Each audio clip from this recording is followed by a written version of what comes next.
Election के दौर में मैं अपना नजरिया, अपना आइडियोलॉजी और अपना मंशूर पे चलूंगा।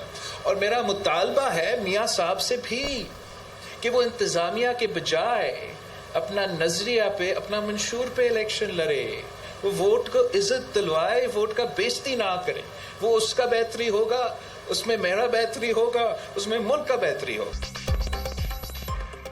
मियाँ साहब वोट को इज्जत दें, वोट की बेइज्जती ना करें। वो समझते हैं कि बादशाह की तरह आए, दरबार में हाजिरी लगवाएं, इस तरह हवा बनती है। उन्हें अपने घर पंजाब और अंडों टमाटरों का सामना है।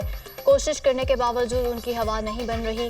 अवाम ही हवा बनवाते हैं, अवाम ही फैसला करते हैं। सबको अवाम का फैसला मानना पड़ेगा। मियाँ साहब इंतजामिया की मदद की बजाय अपने नज़रिए पर इलेक्शन लड़ें। मियाँ साहब का जलसा जिस तरह कराया गया उससे अच्छा तासुर नहीं बना।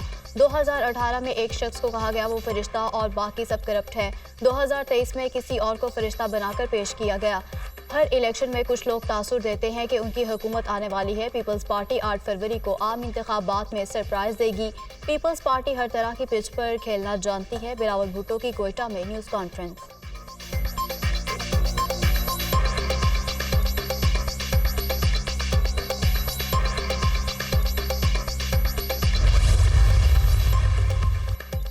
अठारहवीं अधूरी है, इसे पूरा करेंगे। सूबों को मिलने वाले इख्तियारात अब मजीद नीचे लेकर जाएंगे। हमारा प्रोग्राम 18वीं तरमीम को मंतकी अंजाम तक पहुंचाना है।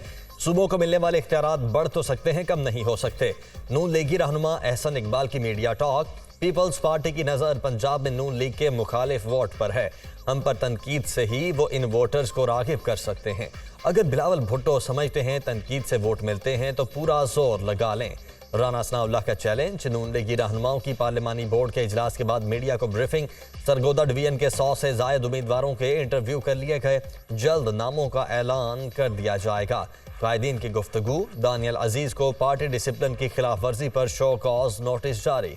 7 दिन में जवाब तलब।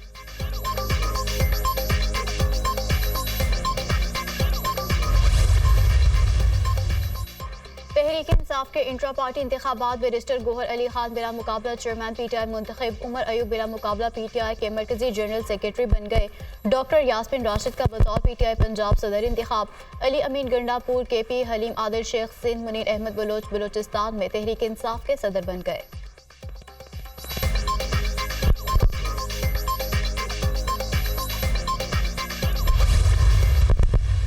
निहायत अहम मनसब की जिम्मेदारी सौंपने पे खान साहब का तहे दिल से शुक्रिया अदा करता हूँ। आज ये अनपोज मुंतखब होना, कल एक पैनल का फ़कत आना, अल्हम्दुलिल्लाह इस बात की तायीद है कि खान साहब जो फैसला करते हैं वही फैसला हमारा फैसला है। बैरिस्टर गोहर का कहना है कि यहूदा खान साहब की मानत है। मैं उनका नुमाइंदा हूँ। तहरीक इंसाफ का किसी से कोई झगड़ा नहीं, ना किसी से करेंगे। फॉरेन फंडिंग सिर्फ पीटीआई की देखी गई, बाकी जमातों की नहीं।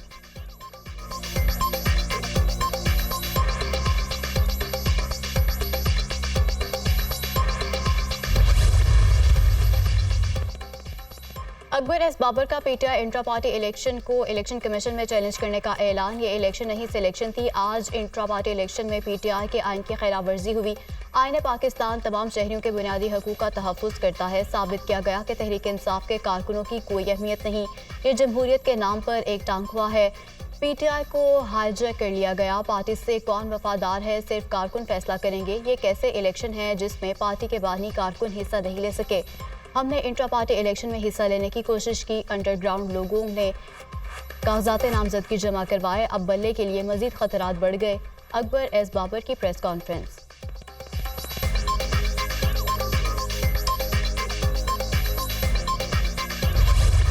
इलेक्शन की अगर मिसाल देखनी है तो आज का पाकिस्तान तहरीक इंसाफ का इंट्रा पार्टी इलेक्शन उसकी तस्वीर है। और ये धांधली नहीं हुई इलेक्शन में, ये धांधला हुआ है।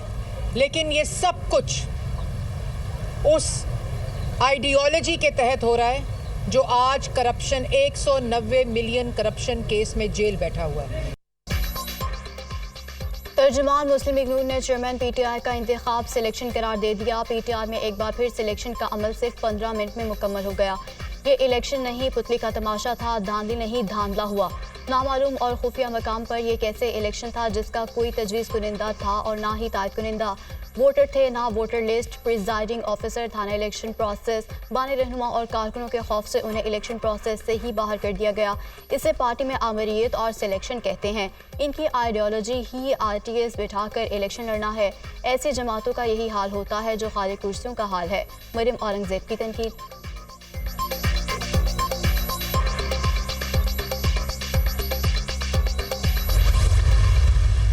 इंट्रा पार्टी इलेक्शन PTI का हुआ जिसमें किसी को लड़ने की गुंजाइश नहीं थी। आज उनकी जमात के अपने ही लोग जिन्होंने चेयरमैनशिप के लिए इलेक्शन लड़ना था, आज वो कह रहे थे कि हमें एक लिंक नहीं भेजा गया वोट का। आज वो कह रहे हैं कि हमें हमारे साथ एक किस्म की इंट्रा पार्टी इलेक्शन में भी धांधली हुई। जिस पार्टी की बुनियादी धांधली पे रखी जाए तो वो पार्टी आगे क्या करेगी। पीपल्स पार्टी का इलेक्शन कमीशन से PTI के इंट्रा पार्टी इलेक्शन का नोटिस लेने का मुतालबा भरपूर दांधली हुई। इलेक्शन कमीशन को नोटिस लेना चाहिए। आज का इंट्रा पार्टी इलेक्शन सबके लिए सवालिया निशान है। क्या इन इंतखाबात को कबूल किया जा सकता है? रहनुमा पीपल्स पार्टी फैसल करीम कुंडी।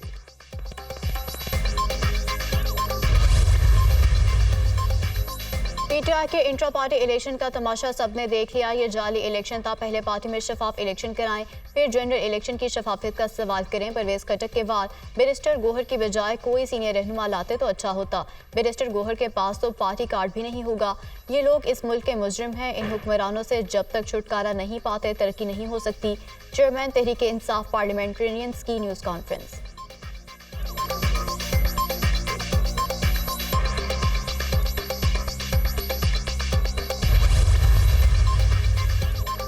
चीफ जस्टिस पाकिस्तान को ना दबाव में लाया जा सकता है, ना वो किसी की हिमायत करेंगे। चीफ जस्टिस काजी फायज ईसा को अपनी आईनी जिम्मेदारियों का इदराक है। वो अपने हल्फ के मुताबिक फ़राइज़ की अंजामदही करते रहेंगे। चेयरमैन तहरीक इंसाफ के खत पर सुप्रीम कोर्ट का एलामिया जारी। दस्तावेज तैयार करने वाले वकील का नाम और राबते की तफसीलात नहीं दी गई। लिफाफे के मुताबिक दस्तावेज इंतजार हुसैन पंचोता ने कोरियर की थी। दस्तावेज बज़ाहिर एक सियासी जमात की जानिब से भेजी गई। इस जमात की नुमाइंदगी वकला करते हैं। पिछले दिनों सुप्रीम कोर्ट में इस जमात के वकला फौजी अदालतों और इंतखाबात केस को तकमील तक ले गए। ये अमर हैरात कुन है कि सरबमुहर लिफाफा मौसूल होने से पहले ही दस्तावेज किस तरह मीडिया को जारी की गई। एलामिया का मतन।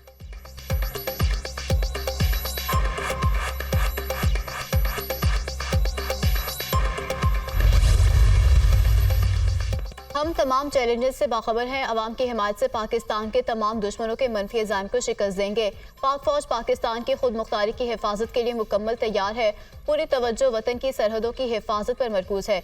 हर हाल में रवायती जोश और वलवले के साथ कौम की खिदमत करते रहेंगे। पाक फौज पाकिस्तान की इलाकाई सालमियत खुद मुख्तारी के दिफा के लिए पूरी तरह तैयार है। दुश्मनों के मज़मूम अज़ाइम को नाकाम बनाएंगे। कौम की हिमायत से मुसल्लह अफवाज पाकिस्तान के दुश्मनों को शिकस्त देगी। आर्मी चीफ का खैरपुर टामवाली के दौरे के मौके पर खिताब। जनरल आसिम मुनीर ने बहावलपुर कोर की मशकों का जायजा लिया।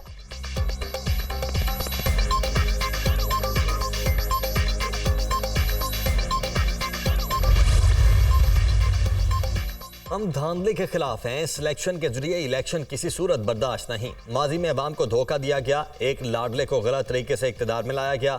ये शख्स कुर्सी का अहल नहीं था। इसने मईशत को तबाह किया और गरीबों का इस्तेहसाल किया। 9 मई वाक़यात मुलव्वस अफराद के खिलाफ मुकदमे चलाकर इनको कैफरे किरदार तक पहुँचाने की ज़रूरत है। कौमी वतन पार्टी के चेयरमैन आफ्ताब अहमद शेरपाव का सवाबी में जलसे से खिताब।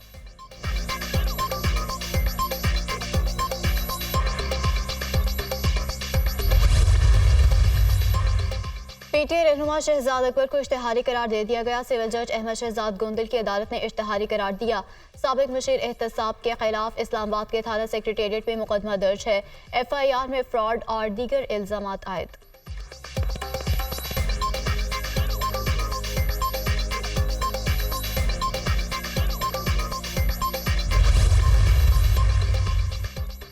साइफर केस चेयरमैन PTI और शाह महमूद कुरैशी के खिलाफ अडयाला जेल में समाअत। अदालत ने मुल्जिमान की हाजिरी के बाद समाअत पीर तक के लिए मुलतवी कर दी। मीडिया के 3 नुमाइंदों को भी कमरा अदालत तक रसाई दे दी गई। हमारे खिलाफ बेबुनियाद मुकदमा बनाया गया, हमारी जमानत की दरखास्तें लगी हैं। अदालत ने भी मुतअद्दिद मरतबा तलब किया, लेकिन प्रोसिक्यूशन पेश नहीं होती। हमारे केसेस में प्रोसिक्यूशन को इल्म ही नहीं होता, लेकिन नवाज शरीफ के केसेस में बुलाए बगैर हाई कोर्ट समेत हर जगह पहुंच जाती और दरखास्तें भी वापस ले लेती है। सीक्रेट एक्ट तरमीम 2023 पर सदर आरिफ अलवी ने दस्तखत नहीं किए। हमें बताया जाए कि हमारे खिलाफ जो केस बनाया गया वो एक्ट 1923 वाला है या तरमीम 2023 वाले के तहत है।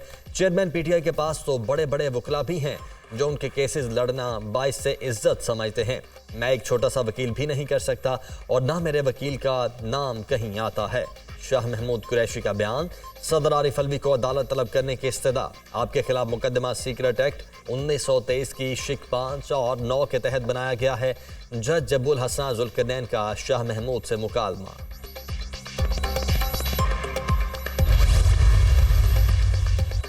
आमदन से जायद असासा जात रेफरेंस अदालत ने वज़ीर आज़म के मुशीर आहद चीमा की बरीयत की दरख्वास्त पर फैसला महफूज कर लिया। एहतसाब अदालत लाहौर के जज मलिक अली जुल्करनैन अवान ने फैसला महफूज किया। अदालत 8 दिसंबर को महफूज किया गया फैसला सुनाएगी। नैब की जानिब से वारिस अली जंजुआ एडवोकेट ने दलाइल दिए। आहद चीमा ने रेफरेंस में बरीयत की दरख्वास्त दायर कर रखी है। चौधरी परवेज इलाही और मोनी इस्लाही के खिलाफ ठेकों में किकबैक्स की तहकीकात मुकम्मल। नैब ने 1 अरब 23 करोड़ रुपए से जायद का रेफरेंस दायर कर दिया। परवेज इलाही और मोनी इस्लाही मरकजी मुलजिम नामजद। तमाम मुलजिमान कौमी खजाने को नुकसान पहुंचाने में मुलव्वस पाए गए। परवेज इलाही ने अपने ओहदे का नाजायज इस्तेमाल किया और किकबैक्स और रिश्वत वसूल की। मोनी इस्लाही के सेक्रेटरी सुहेल अवान और 2 साबिक सरकारी मुलाजमीन परवेज इलाही और दीगर के खिलाफ वादा मुआफ गवाह बन गए। गुजरात के लिए गैर कानूनी तौर पर 116 तरक्याती स्कीमें मंजूर करवाई गईं।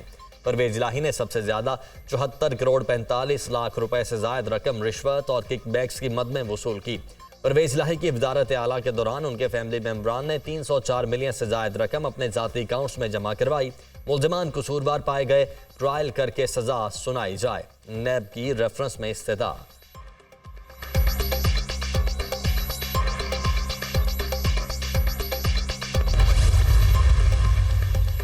इस्लामाबाद हाई कोर्ट ने श्री मिजारी का नाम पासपोर्ट कंट्रोल लिस्ट से निकालने की दरख्वास्त पर तहसीली फैसला जारी कर दिया। अदालत का 1 हफ्ते के अंदर श्री मिजारी का नाम पासपोर्ट कंट्रोल लिस्ट से निकालने का हुक्म।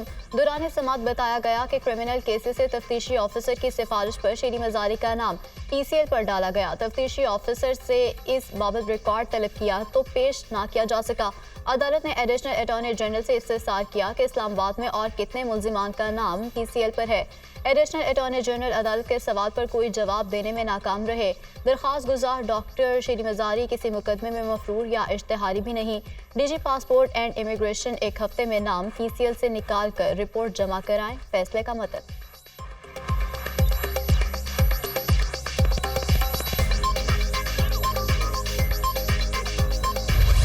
इसराइल और हमास के दरमियान झड़पें दूसरे रोज भी जारी। 7 रोज जंगबंदी के बाद इसराइल फौज का एक बार फिर बर्बरियत का मुजाहरा। गजा के शुमाल और जुनूब में इसराइली तैयारों की शदीद बमबारी। 200 अहदाफ को निशाना बनाया गया। 186 फलस्तीनी शहीद, 589 अफराद जख्मी हो गए। आलमी ताकतों की जंगबंदी की कोशिशें जारी।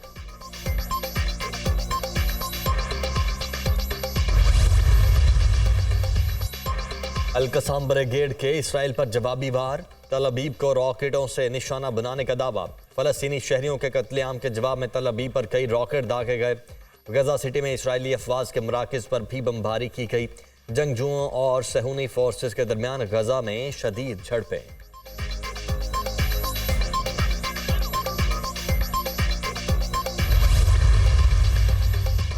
आर्मी इदारों ने गजा पर दोबारा इसराइली जारहियत को तशवीशनाक करार दे दिया। गजा में अस्पतालों के मनाजिर भी ड्रोनी फिल्मों जैसे हैं। इसराइल के ताज़ा हमलों से लगता है कि दोबारा बच्चों के कत्लेआम की मंजूरी दे दी गई। इसराइल की गजा के खिलाफ जंग तबाहकुन है, अब इसे रुकना होगा। अक़वाम मुत्तहिदा में कमिश्नर इंसानी हकूक़ का गजा में बमबारी पर इजहार तशवीश।